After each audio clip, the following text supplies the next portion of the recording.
Okay, I'm going to, I guess in order to make this work,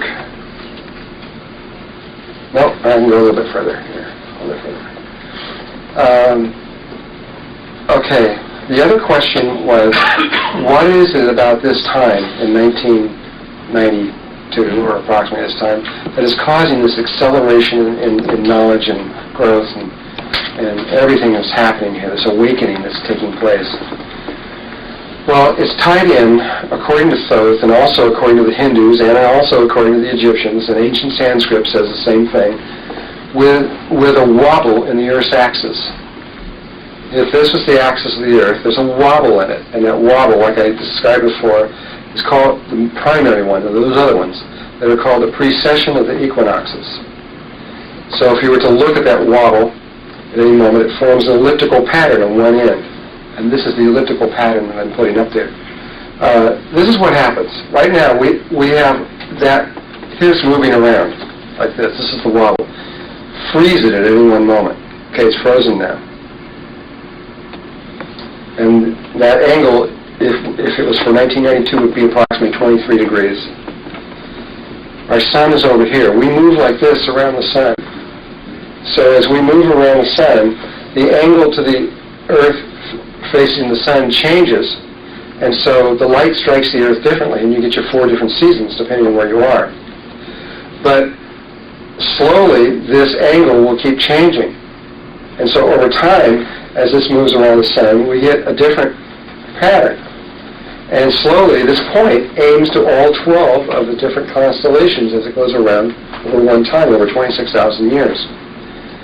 The actual angle itself rocks back and forth over approximately, I think it's a 40,000-year cycle. And it goes from about 23-something to about 26.5 or something degrees.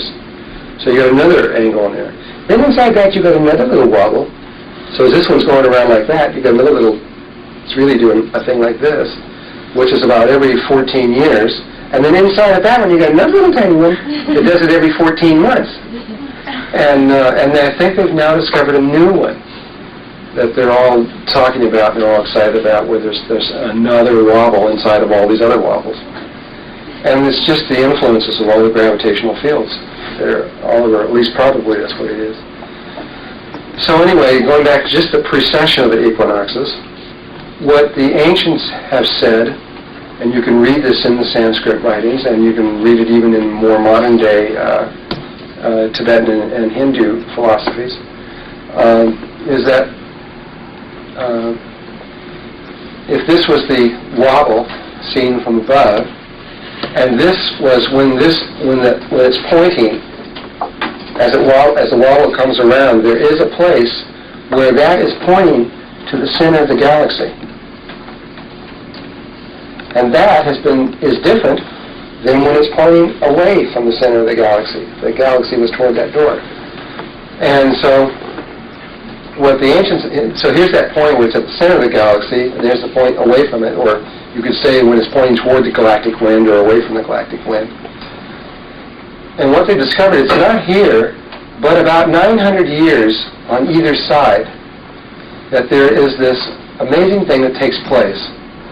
And in essence, we fall asleep coming down this side, and then very quickly, like that, we wake up just pretty quickly, like relative to a 24-hour period, your wake-up period, at least for most of us, unless we got real. Some of us take 2 hours to wake up, but most people wake up and get up. And if you do, that would be just a click of the finger relative to your 24-hour day. We wake up very quickly. In fact, it's usually 1 year. In fact, it's really down to 24 hours. In fact, it's really only about 20 hours long. The primary wake-up time in the whole thing is about 3.5 days. And we wake up, and then we go through a series of awakenings all the way up to this point again, and then we fall back asleep again, and then we wake up again. So there's a dark side and a light side. It's just the image of the Earth. The Earth is dark, half of it's dark on one side and half of it's light. And the side that's dark is pretty much asleep, and the side that's awake, light, is pretty much awake at any particular moment. And Only we do this in stages. And these stages are called yugas. There's very specific periods in there where you awaken and you fall asleep and such. And there's much more to it because there are dimensional levels connected to all of this. We have always assumed that time is linear and in the past of the earth, and it isn't been linear at all. And there's been, and without truly understanding the nature of time and the nature of the dimensions and what has happened in there, to try to date something is just ridiculous. It has nothing to do with anything at all. But we do it anyway. So, and to be clear here, right at this moment, in 1990, 1991, 1992, we're sitting right there in the orbit. We're sitting right on that place between being asleep and waking up. We're sitting right at sunrise. And it was the male that kept us alive and protected us into the darkness. It's now been shifted to the female, and the female will take us back into the light. And again, the male will protect us back into the darkness. Now, this is not a static circle repeating itself like a phonograph record. This is a piece of a helix. So every time we fall asleep, and when we wake up a little bit more, and hopefully don't fall quite asleep. We wake up a little bit more each time, repeating this. Only thing is that last time, we're here right now, when we come back to just here, just 13,000 years ago, a little less than that right there, something happened that when we fell asleep, we went more than asleep, we went unconscious. I mean, we got a big blow in the top of the head. Something dramatically happened, which I'm going to describe in just a little bit. It actually started about 16,000 years ago. The result had happened here, and I'm going to spend a lot of time explaining what happened. When you know this image here, and you apply it to the history of the earth, and you look at the archaeology and what happened over all those things, it'll make perfect sense. Without understanding this, you cannot understand archaeology. Cannot possibly understand why the Egyptian culture, which started right about in here, would come out in full bloom in its greatest glory and then go downhill. Why the Sumerians went downhill, the Babylonians went downhill, the Akkadians went downhill. Always the oldest part, always being the clearest, most intelligent, most awake part of the culture, and systematically going worse and worse and worse and worse and worse and worse until they just died out. And it's because they were falling more and more and more and more asleep. And this is the most asleep time. This is called the Kali Yuga.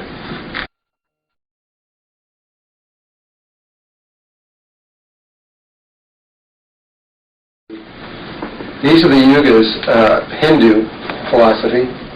This part of the yuga is called the Sattva. There's the descending and ascending in yugas. This is the Sattva, the Treta, the Dwapara, and the Kali Yuga. And then you got a descent and the ascending Kali, Dwapara, Treta, and Sattva Yuga. And this is the Kali Yuga down here. It's about roughly a couple thousand years or long. They put them at different lengths of time. There was a period in here that we just came out of just 900 years ago where we were just sound asleep and snoring. I mean, they call it the Dark Ages and everything. It really was. I mean, we were just asleep. We didn't know what we were doing. And there's all these people running around. All the books and everything that were written during that time, they were written by people who weren't awake. Got to be really careful about anything that was written in the last 2,000 years. And there was a lot of secrecy that was done. They knew that the people that were kind of awake knew that we weren't in position yet for us to wake up. And so the people that had some kind of awareness would keep things, and they would put it in secrecy. They would write it down purposely incorrect, so that if anybody got a hold of it, but their school, they would tell them what the key was. But then those books survived, and then we read these books, And we think, well, this must be how it is, when it was a lie to begin with. Or they didn't even understand what the heck they were. Somebody was talking about the yugas. A lot of people, especially the Hindus, put some of these yugas at 100,000, 150,000, 200,000 years, when they're talking about a cycle that's only 26,000 years long. And they didn't know that. They didn't even understand what the patterns were that were underneath it.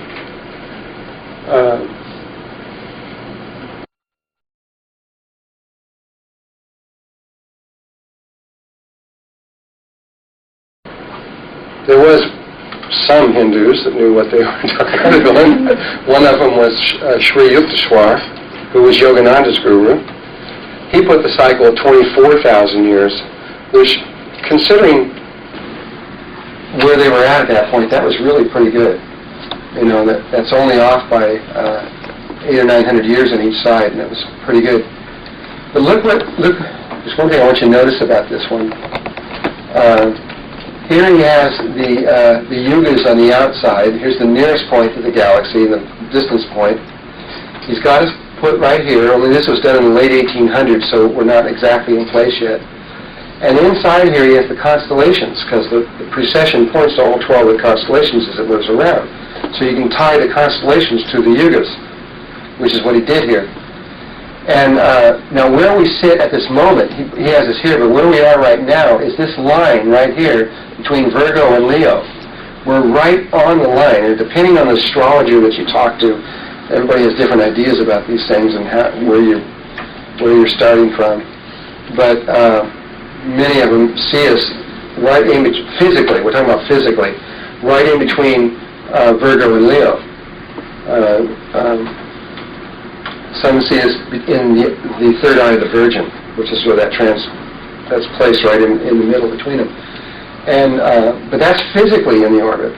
But if you were to look out across the heavens, you see us going from Pisces into Aquarius. So we're moving from we're right on that line between Pisces and Aquarius. We're about to move into the new age of Aquarius.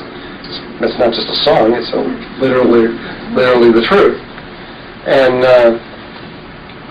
but this Virgo Leo is real interesting when we start looking at the Egyptian artifacts and the whole thing, and you look at the Sphinx, which was half virgin and half lion.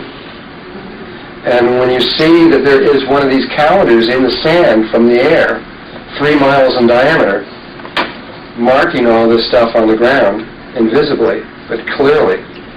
And when you calculate all that back and you put all the things, we're going to do this a little bit later, and where the Sphinx physically sitting on there, right in between Virgo and Leo. And the Sphinx originally was a female. So many people think now it's a male, because for a while they changed it and they put a beard on it. If the beard fell off, but they changed the outer rim of the face to look more like a male, but originally, according to all the ancient writings, that was a female and a lion. So, this understanding here of the precession of the equinoxes and the astrological signs is real important to understand why this moment of the 1990s is so important, because we're in that place right when the sun's coming up. And you can read about it in the ancient Sanskrit, how they describe each of the yugas, what happens to us normally as we fall asleep and wake up in each one of these things. And when they talk about coming into the Dwapara Yuga, where we are right now, they talk about how we start becoming involved in inventions. They even talk about electricity. They even talk about flying in the sky. You know, the airplanes and all this stuff that we become involved in all this technology and everything. And then they draw this line down the middle. And suddenly we throw it away. We throw it out the window. And what happens is, at this point, is when we wake, these become like toys to children, our cars and all this stuff, because we wake up. And we come into the awareness that we can do anything that technology can do from within ourselves, and we don't need it anymore. And a whole new level of human experience takes off from this point on, which is where we are right now. We'll experience this in our lifetimes.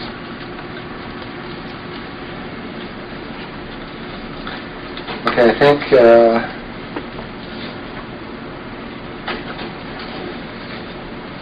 I'm going to leave it right there, and we can now ask questions.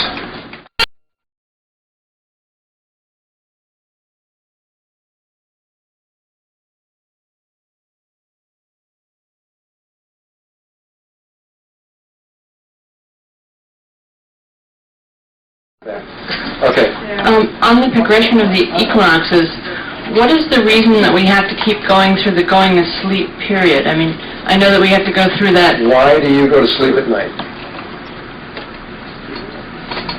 I guess to reconnect with that other part of the part. It seems to be part of us that we need to like when we're reaching out into something into the unknown.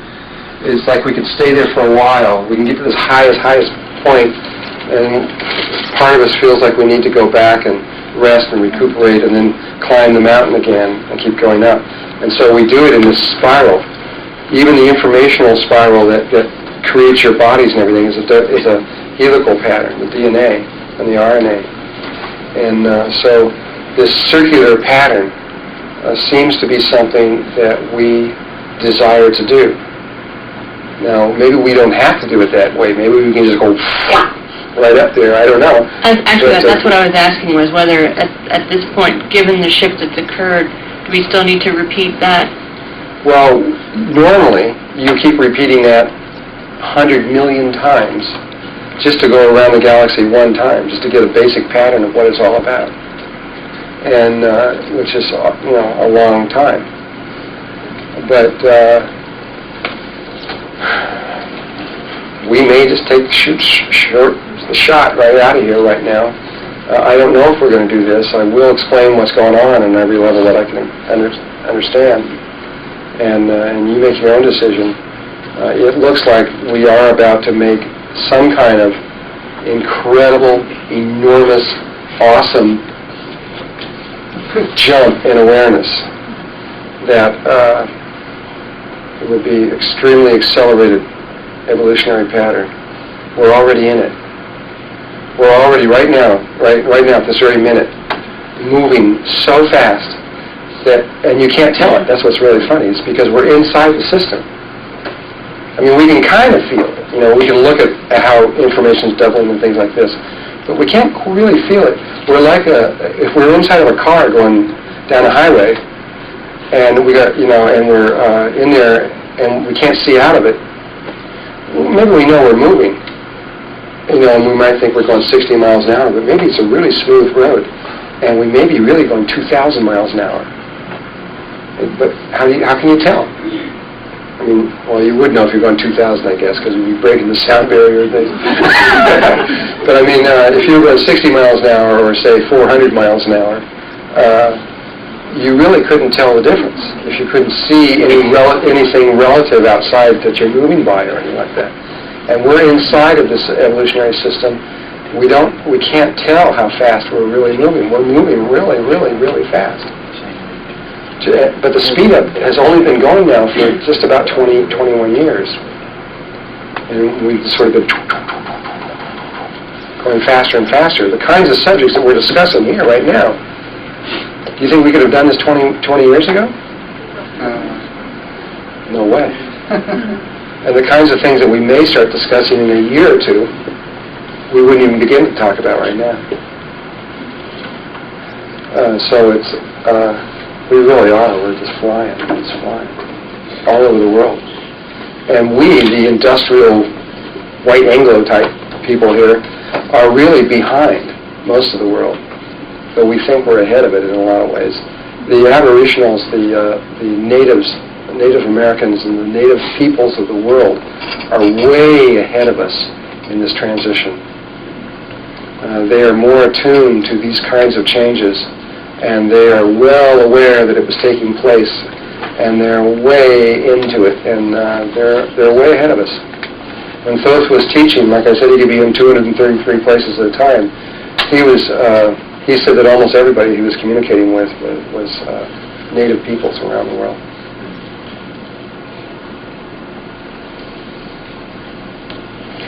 Any other questions?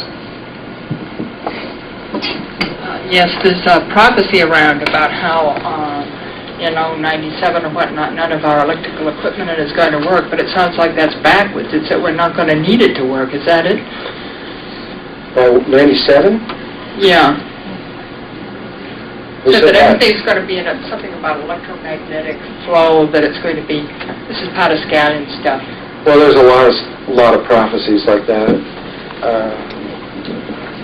And I'll give my 2 cents on that too. But I really don't think, from everything I know, that it's not real safe to prophesize right now. Because even if you are correct at this moment, you may be wrong anyway. Because we're making changes that don't conform to the normal laws. And it's just like all the stuff, we're going to talk about something that happened in 1972 that's changed everything. And the prophecies that before that experiment took place in 1972, like Edgar Casey was almost 100% accurate. He gave 12,000 predictions with only one error. I mean, that's I'd say that's pretty good. And that one error was that he gave a health reading on a person in France and got his twin brother by mistake. And but after 1972, he started his predictions started going way off. Nostradamus was the same way. He was 80% correct until 1972, and then went way down. This guy is current, monthly stuff, and it's like, kind of wonder. He's viewing it from one perspective, and as you read it, you sort of have to put this other perspective.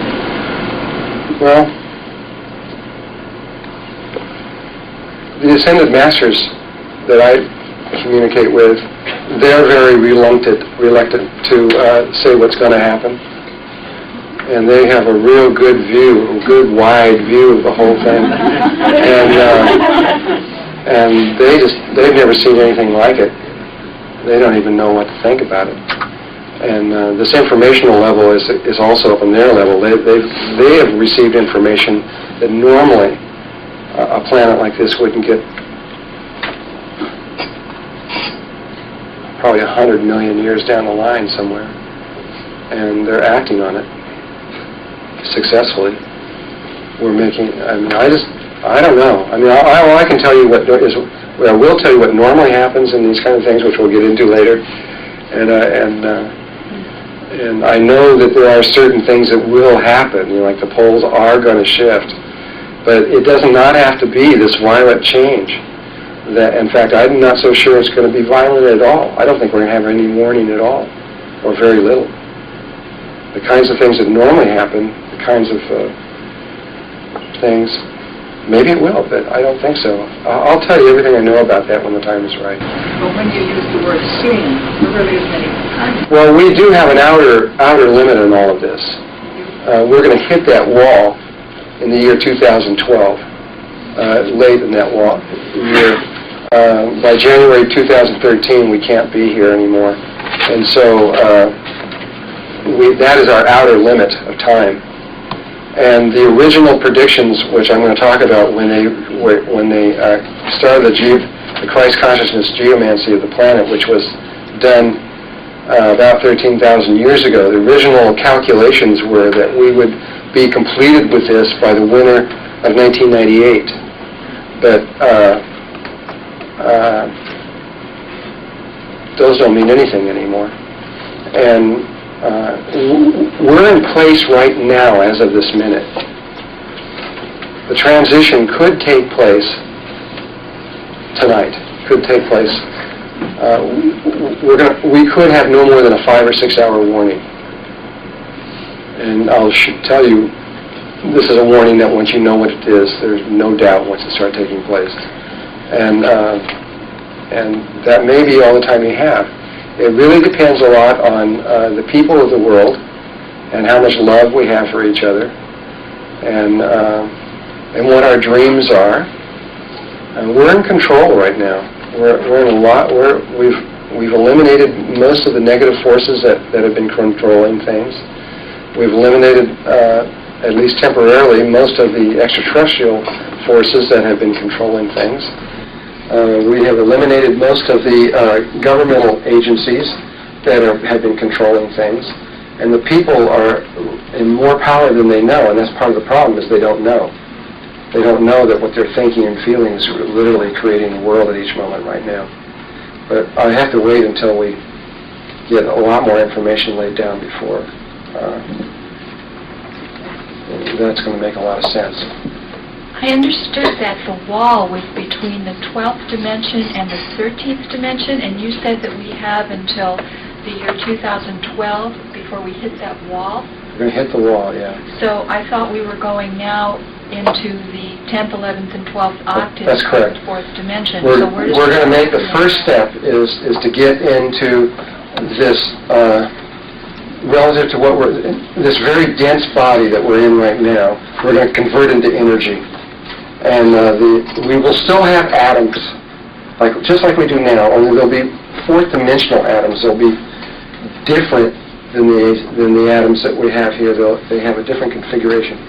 But their atomic bondings are at phenomenal lengths rather than in close. And so we will convert most of the mass of this body into energy, and the atoms will be linked by tremendous distances. But when you look at your body, it'll look the same, except the colors coming off it will be different. It'll feel solid and everything. But if you were to walk through that wall, you just walk right through it. Like it's not even there. If your hand went like this, you'd go right through it, because you would be in a different density than this. And you wouldn't be visible in this room except to certain people. If somebody could tune to that level, then they could see you. If they couldn't tune to that, you would be invisible to them. And so, what was the... So that's the first step to the 10th, 11th, and 12th. Oh, well, the thing is we're going to... the 10th and 11th, 12th overtone is sort of a transition place between having a physical body and having no body. Go into very specific body forms that God has created that would be considered light bodies compared to what we are now. They have physical form and shape, and they have brains and all these kinds of things, but they are, like I said, almost pure energy. And we need to go into that step first. And we go through metamorphosis. We literally grow into these new kinds of bodies. We come out on the other side as a baby. And this is called a baby over there. And we grow from here very rapidly. What takes 21 years or so for us to become an adult here takes about 2 years there.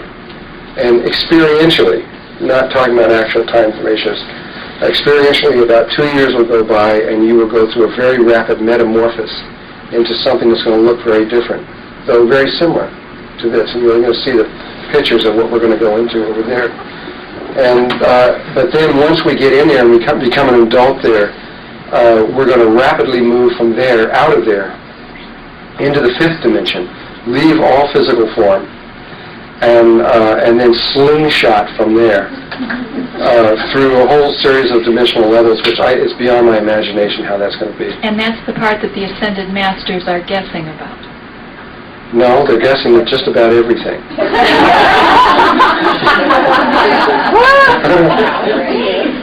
I mean, really, right from here all the way up, they just don't know. I mean, everything keeps changing every time they think it's going to be a certain way, then it changes. Though they're getting better at it. They're beginning to understand. See, they were thrown off by the speed. That's the thing. It's not the pattern so much. It's the speed at which the evolution is taking place. So if we were thrown, if we were able to slingshot all the way to, let's say, the 12th dimension, would that disallow or perhaps obviate the need for the precession of the equinoxes as far as our participation in falling asleep and waking up? We're going to be out of this level of earthly consciousness or awareness very quickly. I don't know when. I don't think it's even if I did know the moment, I wouldn't tell you, because it's not healthy to know. That's like knowing when you're going to die. You know, I mean, it doesn't help you at all. You're better not to know. And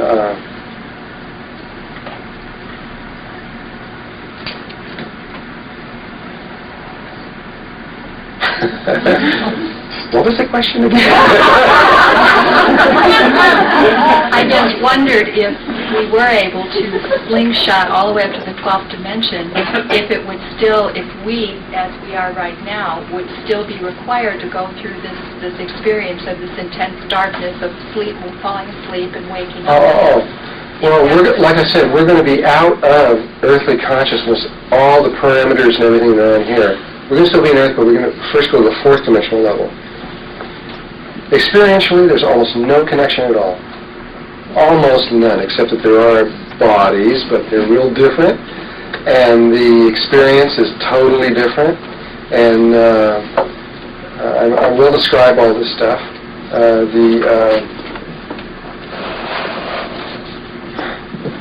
It's just a totally different way of being. And we're not going to stay there very long. We're going to move into something that is really, really, really different. And we're not even going to stay there very long. So all we can really talk about is this one step of just kind of moving from here over to this next step where we still have bodies, but they're... I have another question to try to clarify about the yugas. And is that an entirely different thing? This is a historical thing that we go through these cycles of waking up and falling asleep, right? Now this has been going on forever. And in this dimension it's been going on forever, and this change into the next dimension is something different, or? Well, the Earth has a three-dimensional aspect. We do shift as we come to this place. We normally what happens. What's been happening, the level that we were at, is when we reach this place right here at the nearest point, and we were coming over here to, let's see, if we were physically where we are right now, between here, at that place, that would be the place where we were at our highest level of consciousness that we could obtain, and then we were reaching about the 12th overtone of the 6th dimension, and then we would drop down, but where we would drop down to is to Christ consciousness, to one of the overtones of the 4th dimension. That's as low as we would get. And so when you say we were asleep, we were like really awake compared to where we are now. And then when we come to the waking place up, we would go into the 5th dimension and begin this light process back up again. And so our sleep period was vastly more expanded than what now. But something caused us to fall way down, to literally go unconscious. So you're saying that whatever happened 16,000 years ago is why this cycle is different? Yeah, we have a different cycle in here than anyone before. Well, also, Solara, she said something about the helixes of the thing you described about the Sirius and the way that moves in a helix, and that somehow it's going to cross over into another orbit or something, and that's why this is a big change. We are going to change orbits. That we're going to cross into the next place. We're going to actually go into a closer orbit. Square dance out of it or something. Though none of that's going to make any difference because we're not going to really be here anyway, so it's not going to really make a big difference. At least I don't think so. And when they set up the whole system and turned it on and threw the big switches and got the whole thing going, they had this incredible static running through the systems.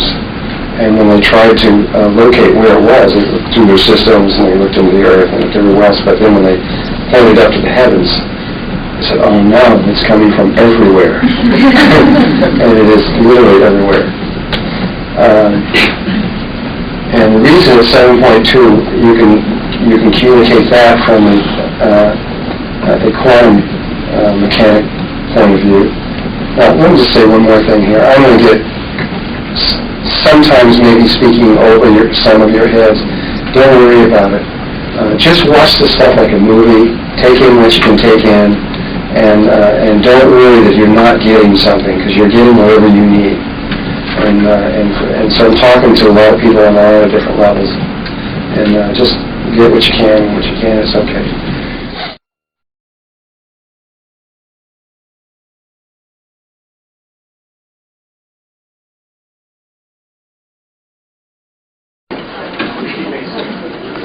So another thing that happens at the two poles, where the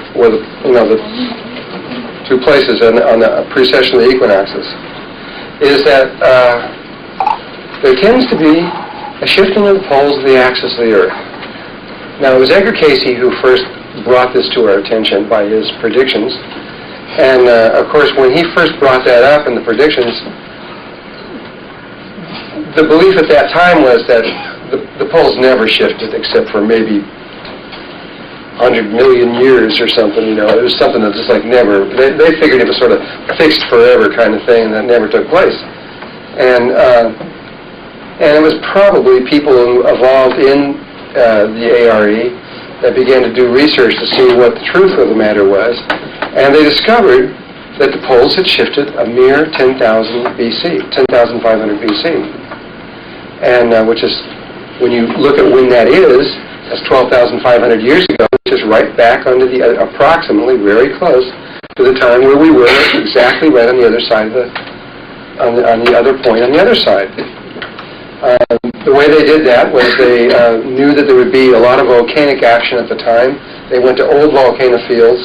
There is lava tends to turn hard before, or iron pilings in the lava turn hard before the lava solidifies, and they aren't perfect spheres, so they line up to the magnetic field, and then the lava solidifies, and so you can see the magnetic lines where all you can tell is where the magnetic pole was rather than the actual pole, which are usually relatively close together. And so they went to 3 of these old lava fields and crossed them over, and then they could pinpoint where the magnetic North Pole was. And then they can carbon date those things, so that's the procedure. There's better procedures now. Radiocarbon dating was the best one they had at the time. And they were able to get it to this time of about 10,500 BC. But where did this cross over? Almost dead center in Hawaii.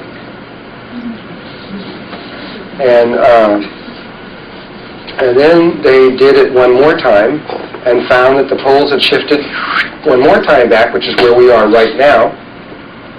And I don't remember where they had found it at that time. And when they found that it happened twice in a row in one cycle, then they made a serious study, and they went into using a different system.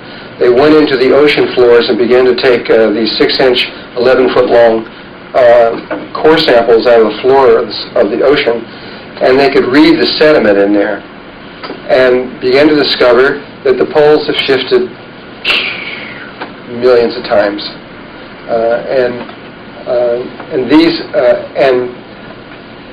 and not only have they shifted in moving around like this, but many times had switched like that. North became the south, and south became the north. North became the south. The polarity actually shifted. And this is out of the Geographical Society of America, where they have gone back for hundreds of millions of years and discovered, this is the oldest time here, that for a long time the North Pole remained the North Pole. And then one day it switched. In less than 20 hours, just like that. Just one day it switched. And then it stayed that way for few thousands of years, and then switched again, and then there was this pattern of switching back and forth. But as you could see, here was all north, and now there's a long period of it was primarily south with little pieces in the middle. And then as we get more and more to present day time, and we're talking about long periods of time here, it keeps switching back and forth, back and forth, back and forth. That's not talking about meandering, where that's talking about actual doing this kind of thing as well as meandering. And so they began to realize that there's been a lot of activity in this pole thing. And then there's books out there like by John White, for example, right now, which is called Pole Shift, another ARE person who has researched just about everything on the planet about that, going into all the theories of John Brown and all kinds of other people.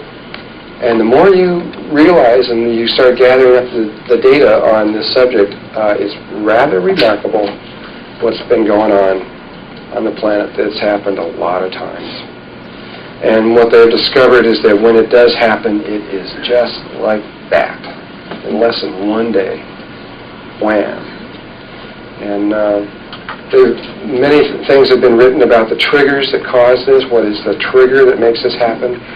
The John Brown theories and other people that are associated with him and everything think that it is the South Pole or one of the poles. The ice forms off-center, which is what's happening right now at the South Pole. The ice cap is off-center, and if that mass keeps building up, which is building up right now and has been at a phenomenal rate, it's about 2.5 or 3 miles, I don't know what it is, deep, and it's building up just phenomenally off-center. Well, just like any physical object, if you put a weight on a spinning object off-center enough, it's going to find a new center at some point. And they believe that's what it is, that the poles will build up to a certain degree, and that'll happen. The real interesting thing that's happening today at this very minute at the South Pole is a huge, and the satellites there's a lot of people concerned right now. Not only is this mass built up off-center and is huge and is immense, but there's a volcano going on underneath it right now. And it's glowing. They can see from the satellite space, and these huge rivers are spurting out from underneath, melting the ice underneath the cap. If that cap breaks loose, they calculate it'll move at 1,700 miles an hour toward the equator. So if you can imagine something the size of a continent moving 1,700 miles an hour toward the equator, if your imagination can handle that one, you can imagine what that would do to life on this planet. It would not quite be the same after that. That is one of the theories.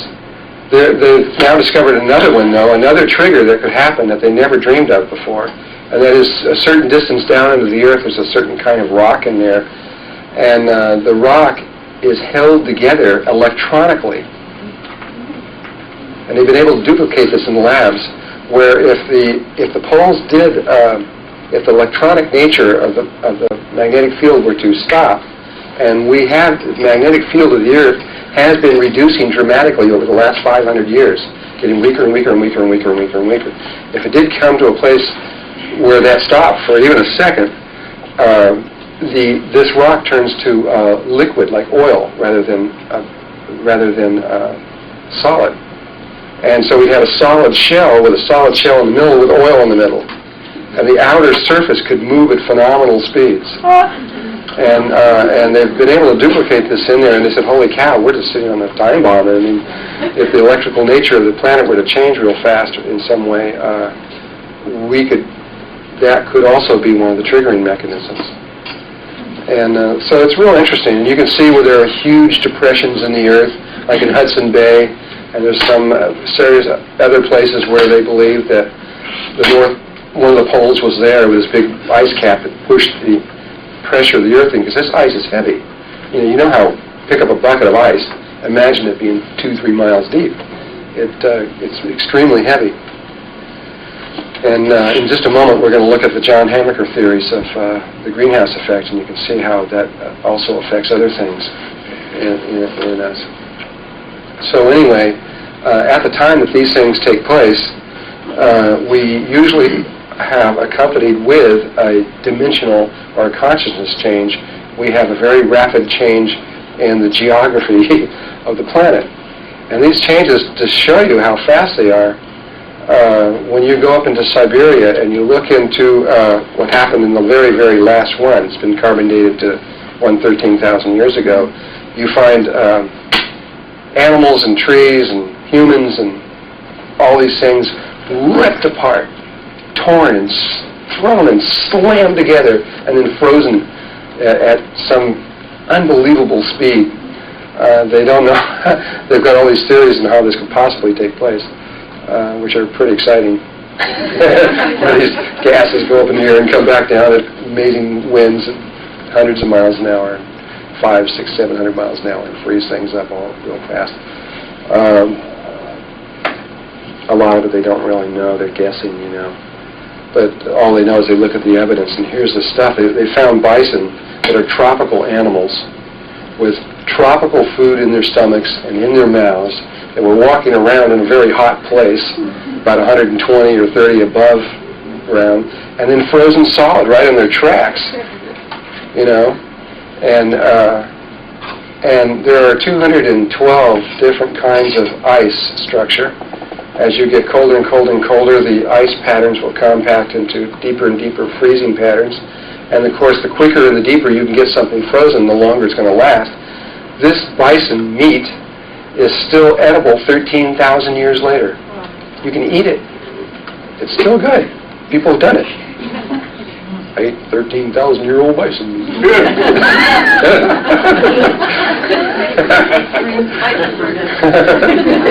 Bison burger. And so, I mean, whatever did it happened really fast, really, really fast. Anyway, we'll look at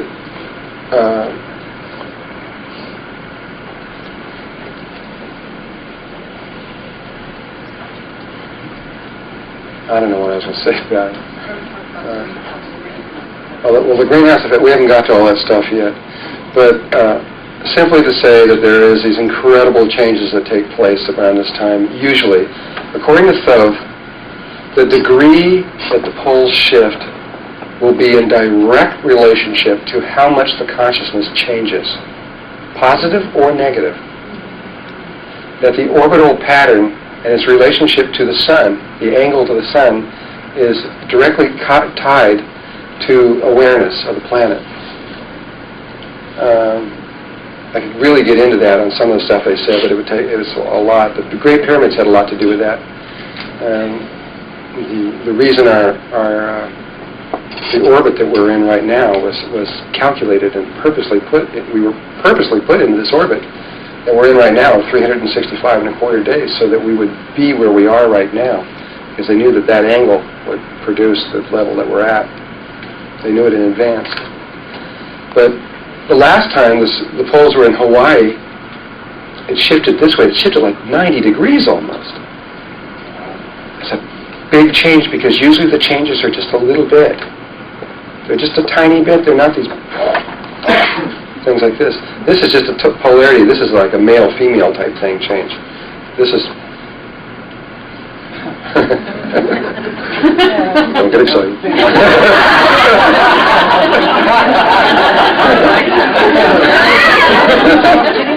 that male-female? So it's just usually they're just a little tiny bit. But this last one was a lot. But it wasn't a positive change. It was a fall. We dropped. It was the great fall that's referred to even in the Bible. We fell down, down, down, down to where we are now. So that's one of the aspects of what's going on. Now,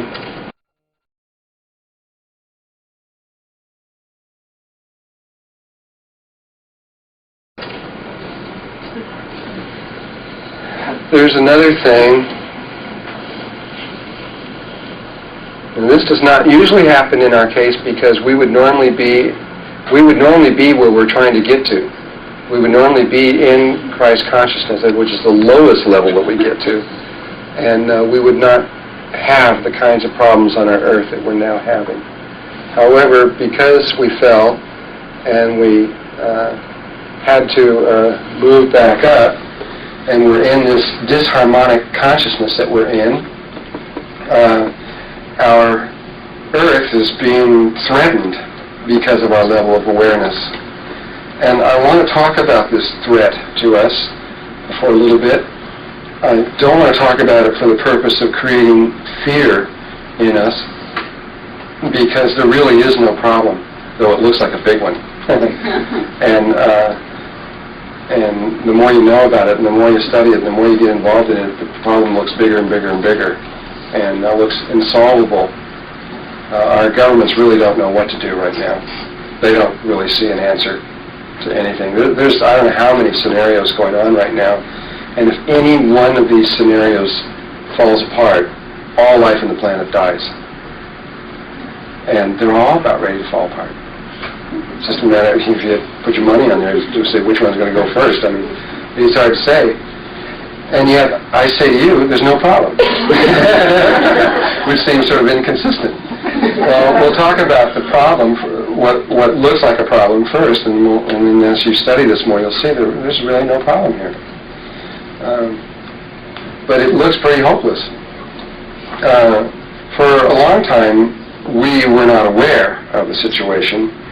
Meaning we, on a daily basis down here, the governments became aware of it first. The secret governments became aware first, and then the outer governments became aware second, and then they didn't tell us for a long time, though they knew a lot of the problems that were being developed, because they couldn't stop them, because if they did, it would cause another kind of problem called financial. And that's still the main reason why they're not stopping a lot of the things. They're not trying to kill us. We have chosen a lifestyle that ultimately will end up killing all of us if we don't change it. And yet no one knows how to stop it. They finally decided recently, and I mean really recently, this is Time Magazine, January 1989. It was really only about 1988 that the secret governments of the world, not governments, secret government of the world, elected to allow the information that was of the problem to go out, and only because of an enlightening process that took part on their part. Because they thought, as I'll explain later, the secret government thought that they had it made and didn't really care what happened to us, and now they find out that they are intimately tied to us no matter what they do. And so their attitude has changed dramatically. But these things I'm throwing out like this, I will come back and clarify more later. But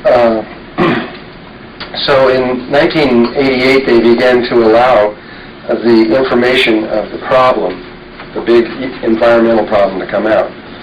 You know, the hippies in the 60s were talking about it, and everybody just, nah, those guys don't know what they're talking about. And in the 70s, they kept talking about it, and everybody says no. It didn't take them. It took 20 years before it was finally allowed to be released. And when the governments finally said, okay, do it, they couldn't just, everybody would just quit their jobs and go screaming through the streets. So they had to tell you little bits at a time. And they've been telling you little bits at a time, slowly letting you know the truth about your situation. And we are like a cancer patient that has a month left, and we're now being told that we've got a month left. Only they're first telling us, oh, you got a few years, and we're going to keep cutting it down in time, less and less. I'm not saying that we have a month left on Earth here. I mean, as an analogy. I got to be real careful what I say. I realize because people take things literally sometimes.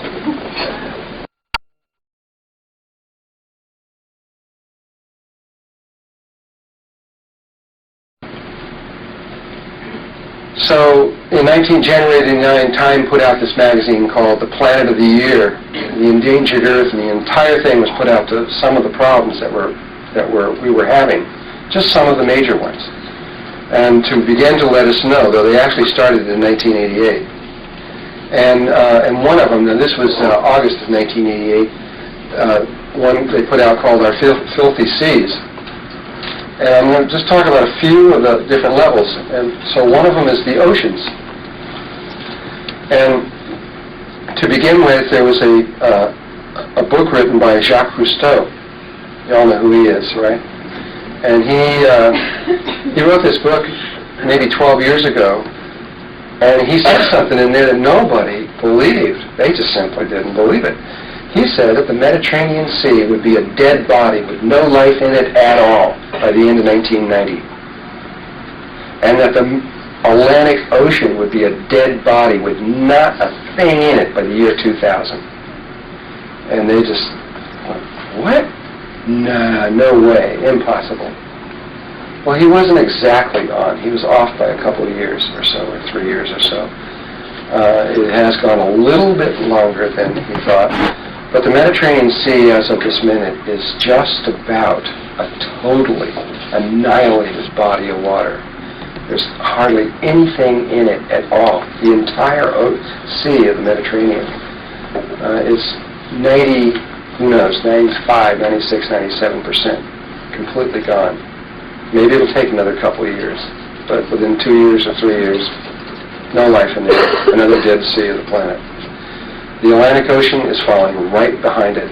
And he may not be right at the year 2000. Maybe it's the year 2005 or 6 or 7. But that's going to be a dead body. It's dying.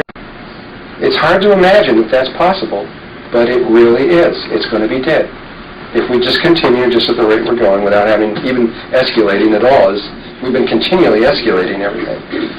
And there's whole areas on the Atlantic Ocean, from what I've been reading, that are as much as 3 to 5 feet thick of pure toxins.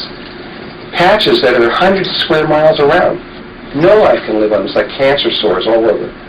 There's mountains of shit, literally, out in front of New York Harbor, for example. They've been pumping that stuff out for 20 miles out, and it's all coming back. And this big mountain is about to enter the harbor now, and they're all going, ah, what do we do? And the ocean is dying. And they never thought that could ever happen. But it is. And they don't know what to do about it. They just don't know what to do about it. They can't, they just don't know where to go.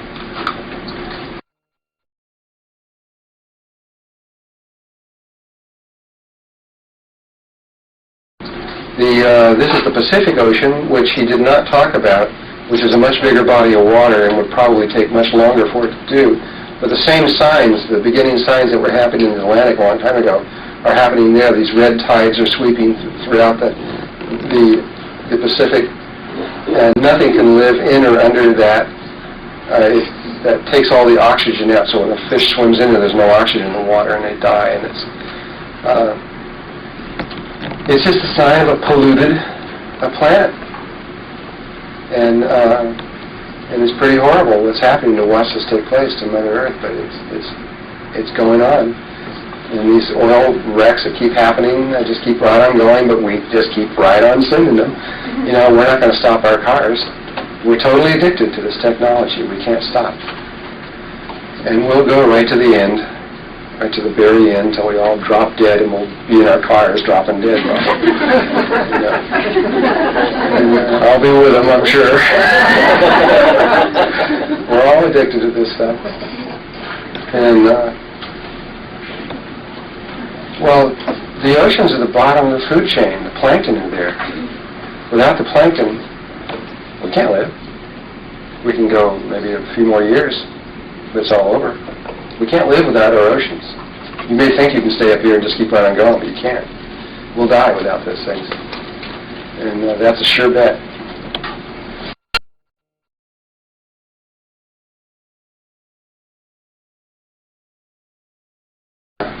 There's a lot of other problems. That's only just one of them. This is a satellite photograph of the South Pole. And this is the ozone hole right in here. It's an old photograph, actually. It's one of the first ones that came out. And we didn't know the hole was there because of a software glitch in the way we designed the software in the computers that were analyzing this. But when we finally did figure out it was there, and found out that it was chlorine monoxide, which was the final end product and the key, the chemical companies who were creating the CFCs that we figured were destroying this, of course they all said, well, we're not doing it. This is a natural phenomenon. This naturally takes place. You guys have just discovered it. So they had the entire world cooperated. This is the first time in the history of the planet.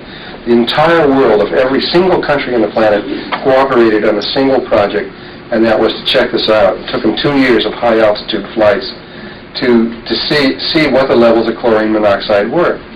And when they first were looking, and the original calculations, they thought that it would be 30 times over normal, and they were really worried about that. However, when the results came back, they were speechless, because it was 500 times over normal. And that may have been a lie. It may have been much worse than that. And they just couldn't say the words. Couldn't say it. Because, and I'll say why in just a moment, this is the chain reaction from the CFCs to this little molecule is the culprit, the chlorine monoxide, which is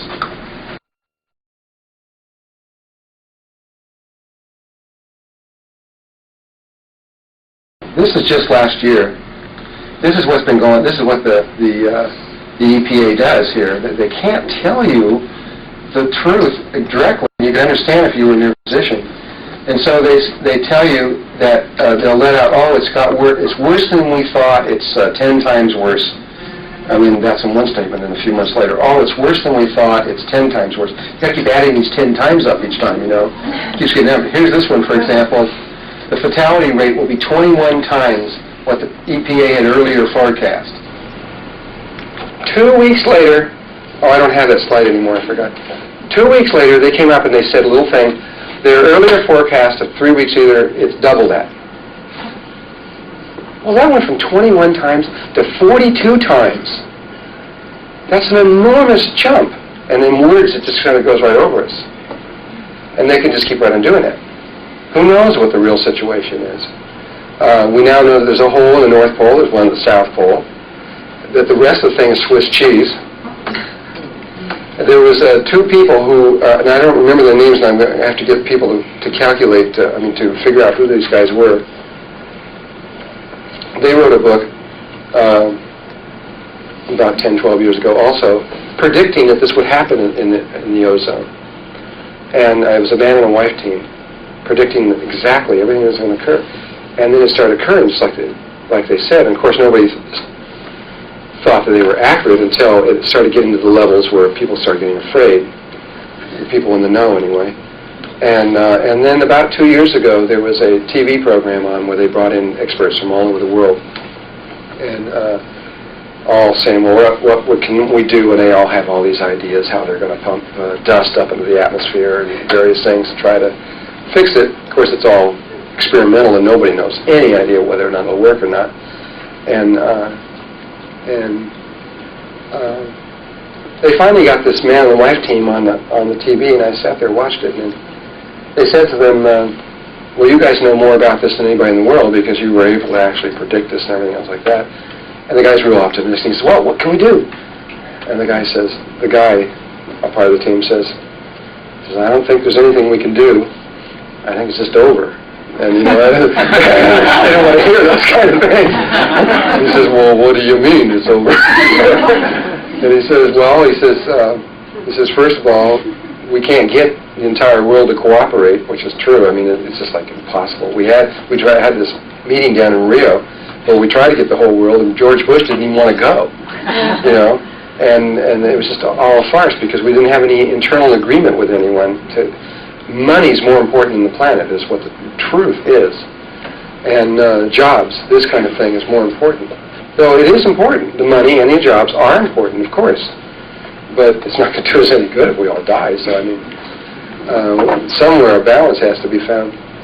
And so anyway, they said, well, what do you mean we're in trouble here? And he said, well, supposing we got the whole world to cooperate today, everybody stopped. No more refrigerators, no more air conditioning, no more spray cans, and a lot of about, 40 or 50 other chemicals that do this. And we stop all of this stuff. He says, wouldn't do any good at all. The guy goes, what do you mean? He says, well, the spray can you sprayed yesterday, depending on the calculations and who you talk to, takes anywhere from 15 to 20 years to get up there. And we've been using more and more and more and more in more recent times. So this slowly rising cloud going up there, eating up the atmosphere,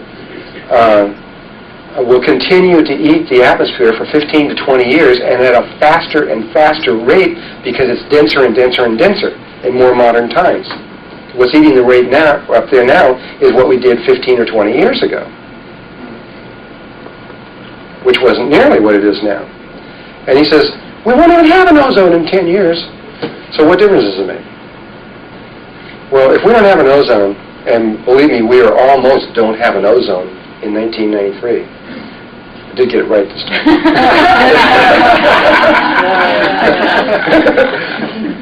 If we don't have an ozone, we're going to have real problems. They're very serious problems. You won't be able to go outside during the day. You'll have to wear totally closed up ultraviolet. You can't have any light hitting your skin at all if you went outside. I mean, not even a little crack anywhere, because you would very rapidly develop skin cancer. In New Mexico, in the higher state levels right now, skin cancer is about 50% of the population and growing rapidly. And Australia and New Zealand down in there, I mean, those people, they're really freaking out. I mean, you can't even go outside hardly at all. And we're just another year, or they think this year, maybe, we're going to hit the critical point. They thought it was going to happen last year, but because of the freak nature of the ways the temperatures hit, it didn't happen. It may be that there's going to be spots, like shotgun effect, all over the world in certain places, and it could be anywhere. Doesn't matter if it could be anywhere at all. Then if you're outside more than 15 or 20 minutes, that's it. Throw your body away. And you'll go blind also, very quickly. Even if we were able to protect ourselves and we only went out at nighttime and had spacesuits on to go during the daytime, all the animals in the world are all going to go blind. It's inevitable. They're all going to go blind. All the animals are going to die. We can't live without our animals. And that's, we're in it. We're in it now. We're going to be in it this year, I think, to where we're going to start feeling the effects of this. And by next year for sure, and each year after this, it's going to get worse and worse and worse and worse.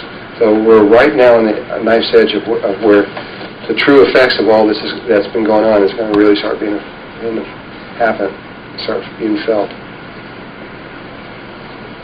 And there are so many other things. You can just go on and on and on. And there's a lot of things you guys don't even know about. And there's a lot of them I don't know about. And I'm only going to mention 3 other ones, though. I know there's lots and lots and lots more. The other one that has received a lot of publication is the greenhouse effect.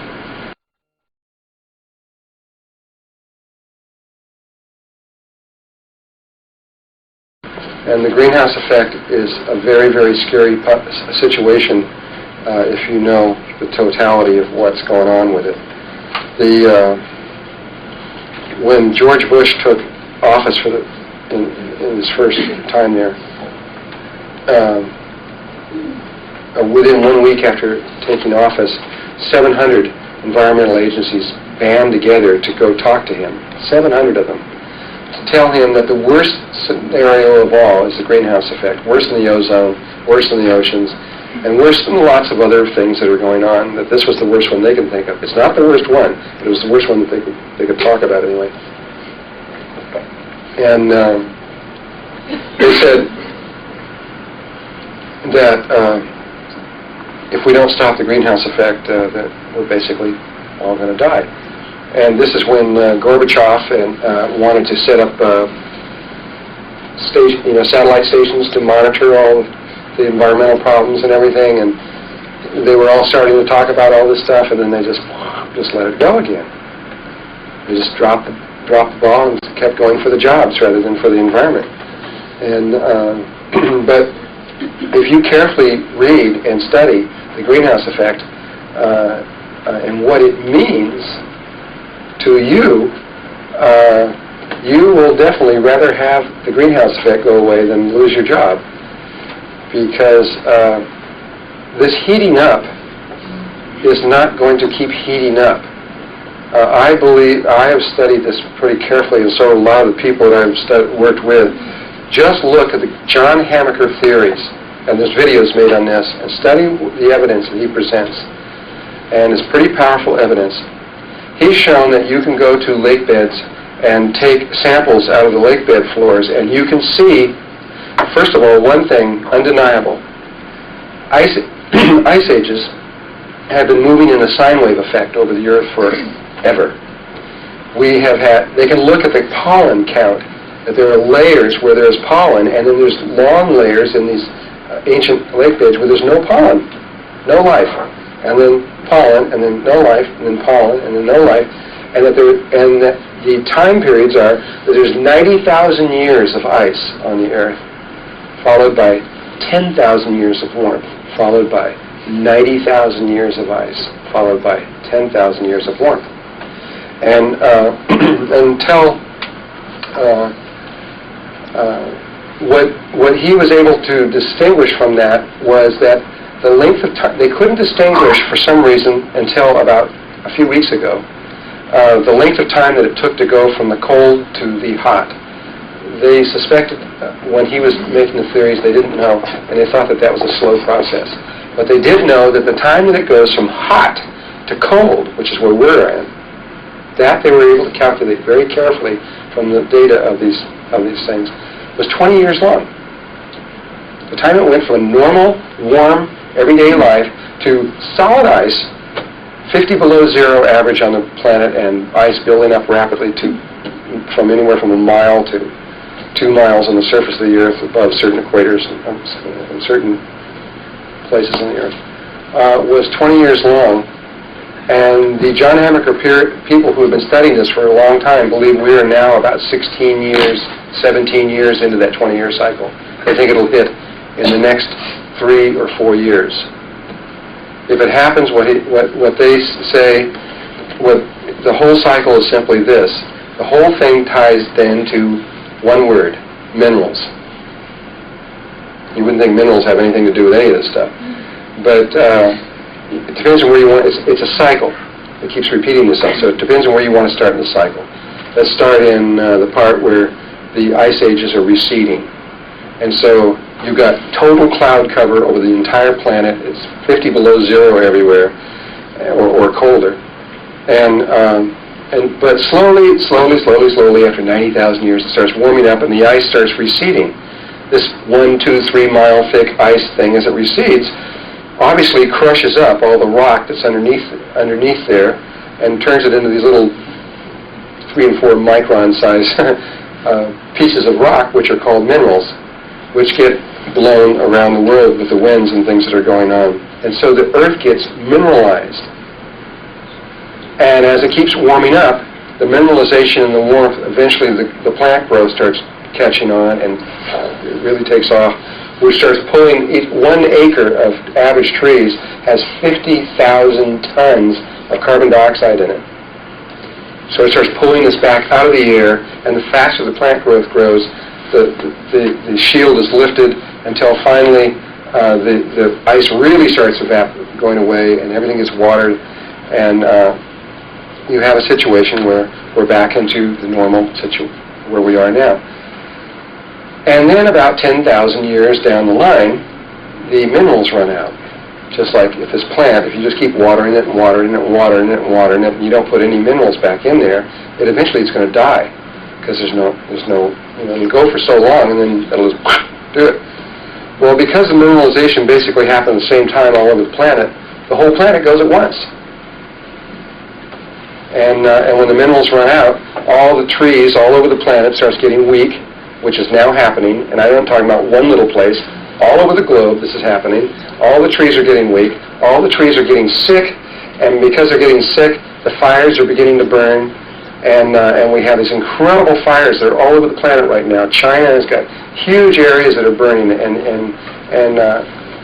India and places all over the world, these enormous fires are burning.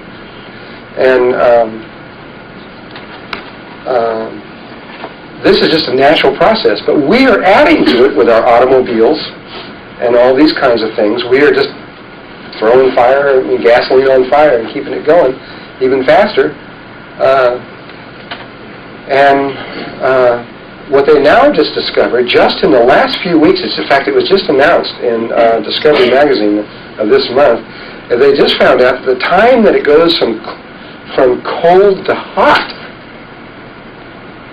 is 1 to 3 days long. Which is an interesting little fact. They first thought it was thousands of years. Now they discovered it's 1 to 3 days from the time that it goes from cold to hot. They still have not figured out what the heck the trigger is that causes that. The data has just come in. They know for sure. They just don't know why yet. It's probably associated with pole shift.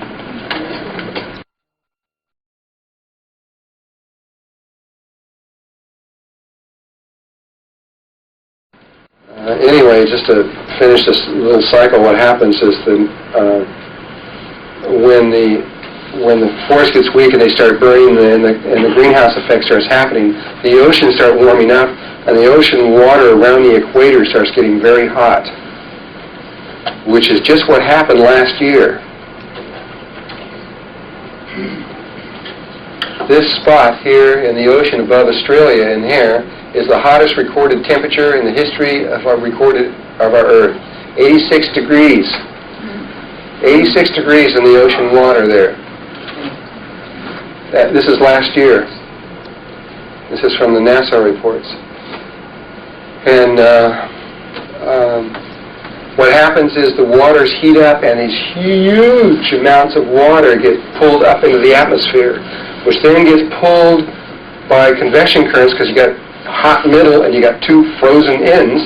The convection currents pull them over to the ends. And then all this water dumps on the two ends, the poles, and the poles build up faster. These incredible poles start building up, which they are. They're just building at this phenomenal rates right now, which crushes the Earth, which causes all these volcanoes to happen all over the planet, specifically at the 19.5 north and south latitudes, which we'll talk about later. And this is going on right now, like crazy. And then what happens is it just keeps going and keeps going and keeps going, and then one day, which they figure takes about 20 years of this process, the process of the water, the oceans heat up so much that the water's coming out so fast that the clouds just back over, and that's it. 90,000 years, sealed tight. What was suddenly getting warm goes to an average of 50 below zero, and you don't see the sky again for 90,000 years. And there are people who think we're just only a few years away from this, and they're serious.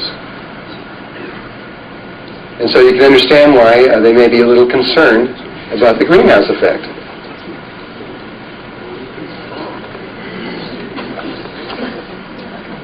And what's the worst?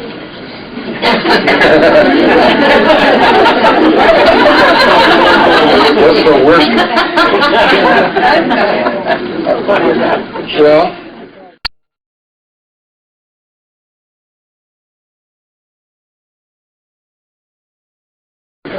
okay, I'll tell you what the worst one is that I know of. And this one's not out there, but this is the work of Adam Trombley.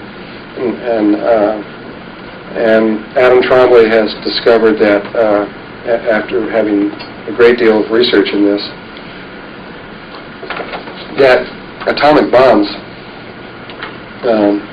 have an effect on our planet that we probably didn't know about. I mean, we used to blow up atomic bombs and have people watch them, right?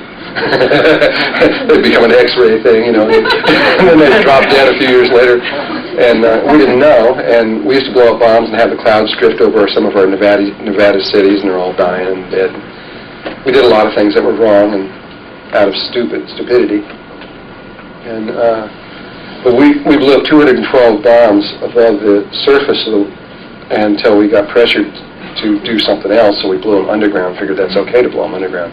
It's not okay. It's the worst thing. It's better to blow them above ground than it is underground. According to Adam, what happens is when you blow an atomic bomb underground, the force of that gets shot into the earth, and it ricochets inside the earth, bouncing through the plates for over 30 days with incredible impact, moving through these things for a month, going through this stuff, until the earth absorbs this huge impact on there. And you can do one of them or two of them or maybe 10 of them, but we've been doing these on a regular basis. I don't even know how many underground ones there have been. And so he wrote a paper recent past, a couple of years ago, suggesting that if this continues, not very many more, that certain phenomena are going to start taking place on the Earth, and they're all happening. He said the first place you're going to see is the Indian Ocean dropping by a remarkable amount. It just dropped 25 feet. The whole Indian Ocean just went up 25 feet.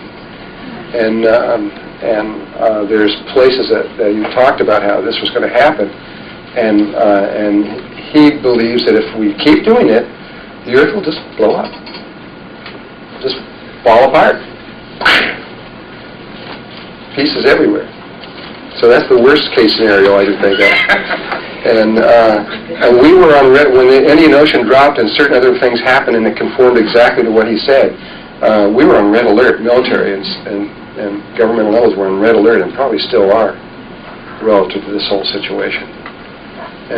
But I would not be surprised if they wouldn't go blow up another atomic bomb, even though they know that it may be the last one ever, because of some. I don't even think I want to even talk about it. There's some other stupid stuff they're doing that they really want to blow these bombs up for that are just stupid. But anyway, there's something called the Flexion crystals, and it's something that was discovered in 1927, and the governments of the world want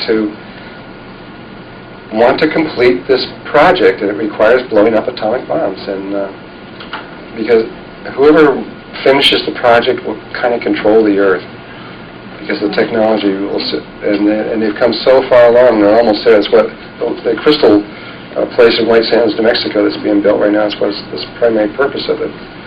The Flexion crystals, if you take a piezoelectric quartz crystal and you shoot a protracted radio beam of a very specific frequency and wavelength down the C-axis of the crystal, it causes the ions of the crystal to begin to rotate. And when they hit a certain angle, the crystalline lattice structure breaks apart, and the crystal disappears right before your eyes.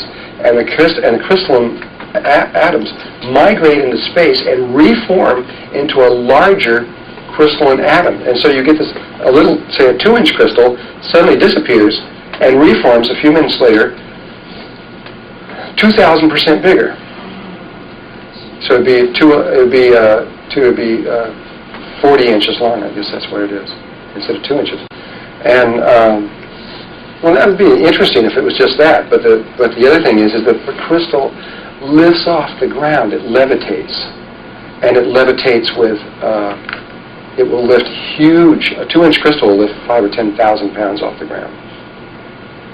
And it not only does it levitate and lift a huge amount of weight off the ground, but it moves in the force of the C-axis with tremendous speed and force.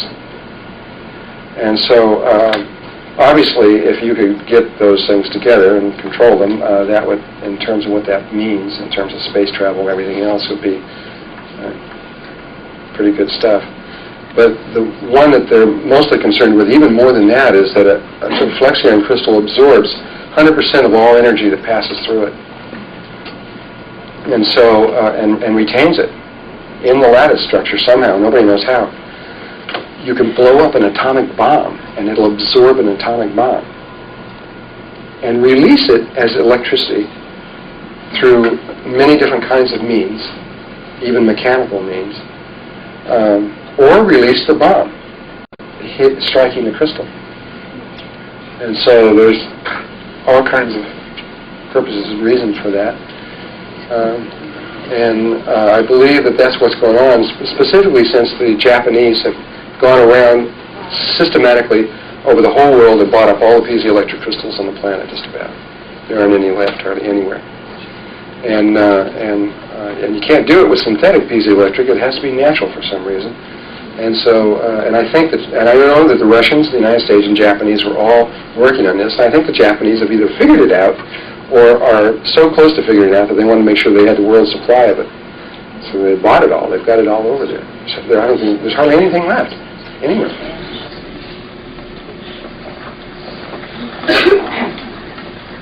I'll just talk about one more. And then we'll get off this.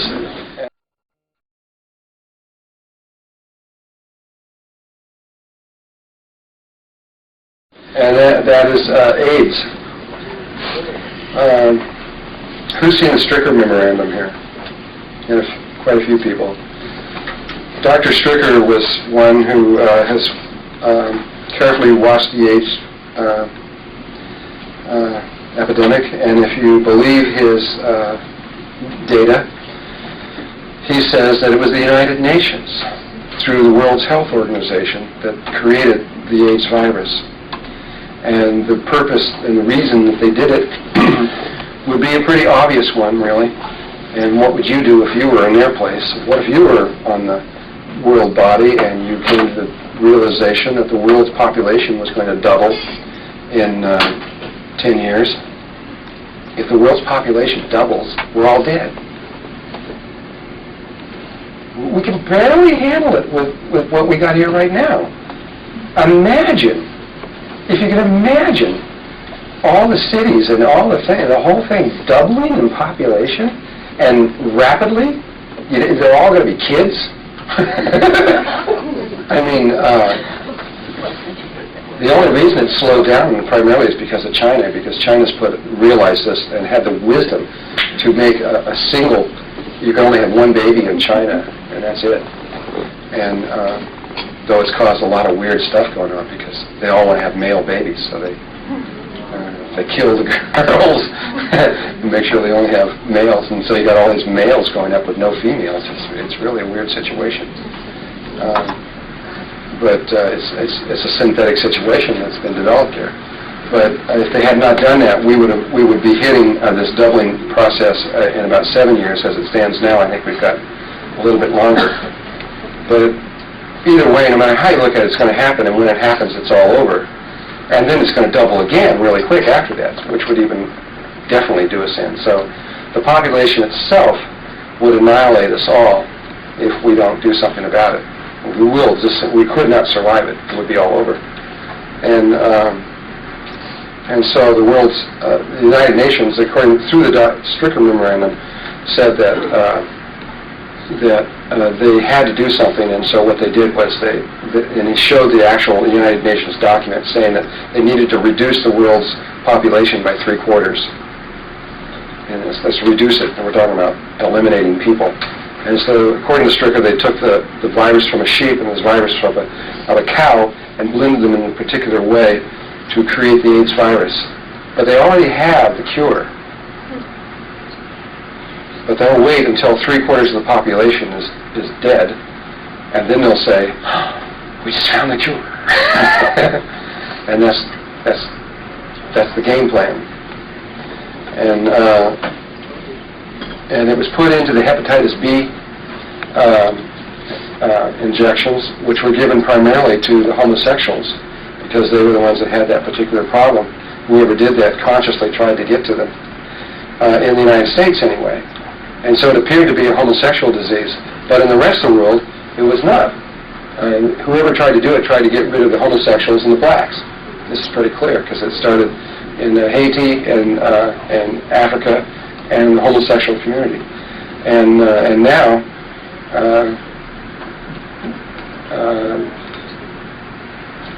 it's not a homosexual disease. That's clear, because all over the world except for here, it's almost equal amounts. And in the United States, it's rapidly becoming equal amount. The numbers responding back to it, it'll be an equal balance, males and females, within a few more years. This is what they calculate. It's already rapidly getting to that level. Yeah. Well, I don't think they're still doing that. I think they did that all at one time, pretty much. They don't have to do it anymore. But there's a cure for AIDS, though.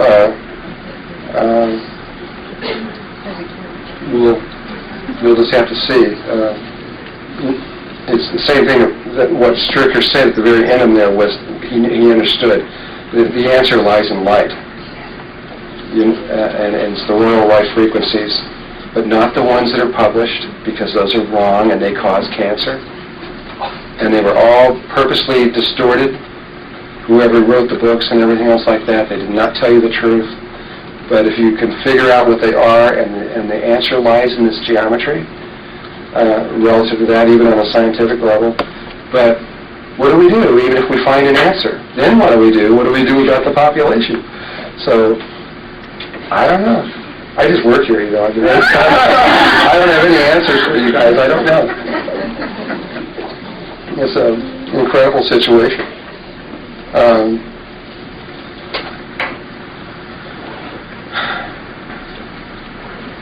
There's a tribe, and the one thing that a lot of the doctors have been very afraid of with AIDS and also with cancer and other diseases too, is that with cancer, before there ever even was AIDS, doctors had this little kind of scenario going on in their heads that they were never talked about too much to other people, but that was what would happen if cancer mutated and became airborne like a cold, which it could do. It's a virus, and it could mutate so that you caught it like a cold, and cancer could spread through the whole world really quickly. It's never happened, but it could. Theoretically, it could. But there aren't very many different kinds of cancer. But when you have AIDS, you've got 9,000 to the fourth power of different kinds of AIDS viruses, and every time someone gets AIDS, they get a brand new virus. Mathematically, it's inevitable. Absolutely inevitable. AIDS will become like a cold. Has to. And it probably has already happened, according to the World Health Organization. They're very concerned about it, if they are concerned about it. There's a tribe in Africa that was I guess it's been about a year and a half now. There's a tribe in Africa with 1,400 members, and they came into it. These are from little babies to old men, every kind of sexual thing you can think of in there. And every single one of them had AIDS, without exception.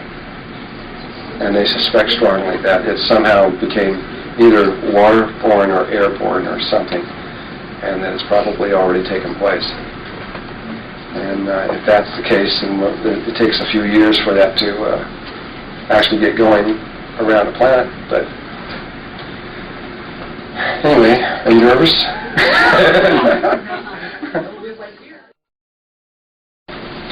Okay, here we go again. Well, anyway, the bottom line of all of this stuff is that we are in extraordinary times, not only for informational levels that are coming in and all kinds of things. I mean, when we talk about informational levels, I mean, it's like another one that you could see in extraordinary times is the spiritual level of information. Remember how secret all that information was? People would die before they told you about certain secrets and things like that. And now you can go into a metaphysical bookstore, and there it all is for anybody who wants it, you know. It's all there. Why did all these spiritual groups release all that information at the same time? Who told them? Who's guiding it? Who let that all come out at once? It was all secret. It was buried down deep. Well, you know,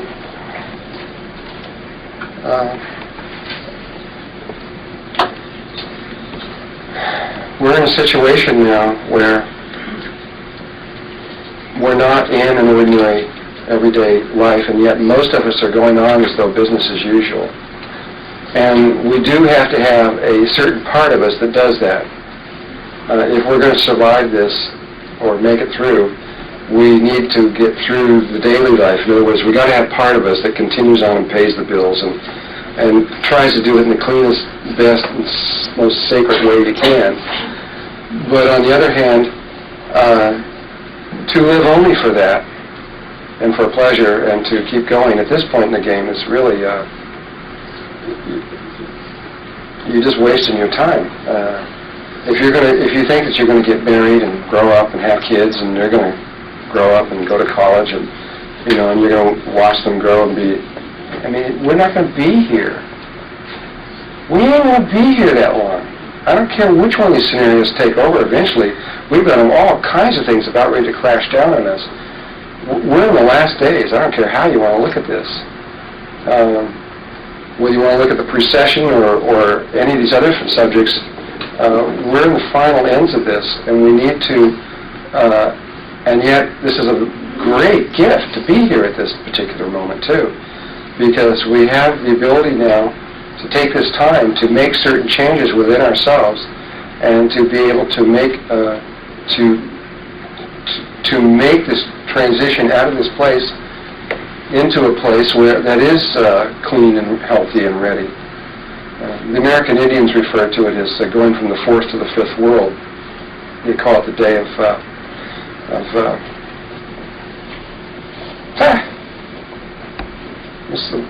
what do they call it?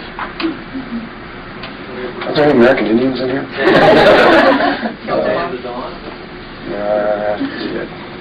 Anyway, day of purification, right. But they speak about where we would go from the fourth to the fifth world. Now, there's no difference between their theories of the fourth and fifth world and the Melchizedek's ones, the third and the fourth dimension. They just count the great void as one, as the first world. We count it as zero, because we don't think it's anything. And but we're both referring to the same moment. They're all ready, boy. They're all psyched out. They're all across, all over the place. They're all preparing. They're all ready. They know exactly what to do. They know right where to go and right where their homes are and what to do and everything. And the rest of us are, the rest of us are just sitting here, out there, just going on as if nothing's going on. And we'll finally get to the place where they'll be announcing on TV, well, don't go outside anymore and things like this, and we'll just keep right on going. So nothing's happened. Take it for what you want, but this is the time that we're either going to do it or we're not. Because you're not going to stay here. Well, you may want to stay here, but we're not going to have this third-dimensional planet to be able to play around in much longer. And if you don't believe me, check it out. Because the more you check it out, you'll realize that I'm playing lightly on this subject.